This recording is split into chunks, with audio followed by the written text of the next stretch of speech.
تاريخ المغرب رحلة حضارة باربة في عمق الزمن. يعد المغرب من أعرق دول العالم تاريخاً، إذ يمتد تاريخه لآلاف السنين، وشكل عبر العصور نقطة التقاء بين إفريقيا وأوروبا والعالم العربي والإسلامي، مما جعله أرضاً غنية بالحضارات والثقافات المتنوعة.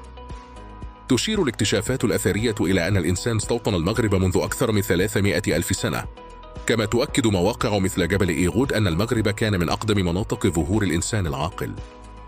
عرفت هذه الفترة تطور الأدوات الحجرية وبدايات التنظيم الاجتماعي.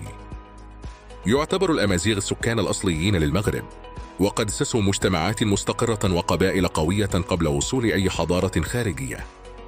تميزوا بالشجاعة وحب الحرية والتنظيم القبلي، ولا تزال لغتهم وثقافتهم حاضرة بقوة إلى اليوم. في القرن 12 قبل الميلاد، أسس الفينيقيون مراكز تجارية على السواحل المغربية مثل ليكسوس، ثم جاء القرطاجيون. بعد ذلك خضع شمال المغرب للحكم الروماني، وازدهرت مدن مثل وليلي، حيث انتشرت الزراعة والطرق والمعمار الروماني. دخل الإسلام إلى المغرب في القرن السابع الميلادي بقيادة عقبة بن نافع، لكن الاستقرار الحقيقي جاء مع إدريس الأول سنة 788 مترا، الذي أسس الدولة الإدريسية، أول دولة إسلامية مستقلة بالمغرب، وجعل من فاس مركزا علميا ودينيا. عرف المغرب بعد ذلك قيام دول قوية لعبت دورا كبيرا في تاريخ المنطقة. المرابطون وحدوا المغرب والأندلس وبنوا مدينة مراكش. الموحدون أقموا إمبراطورية عظيمة امتدت من ليبيا إلى الأندلس، وبنوا معالم مثل الصومعة الكتبية وحسان.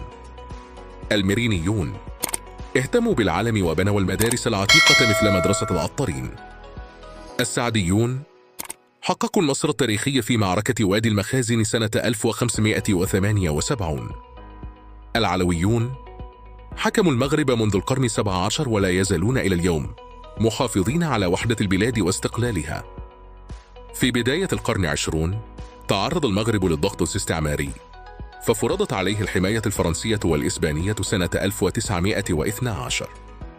ورغم ذلك قاوم الشعب المغربي بشجاعة من خلال ثورات مثل مقاومة عبد الكريم الخطابي في الريف.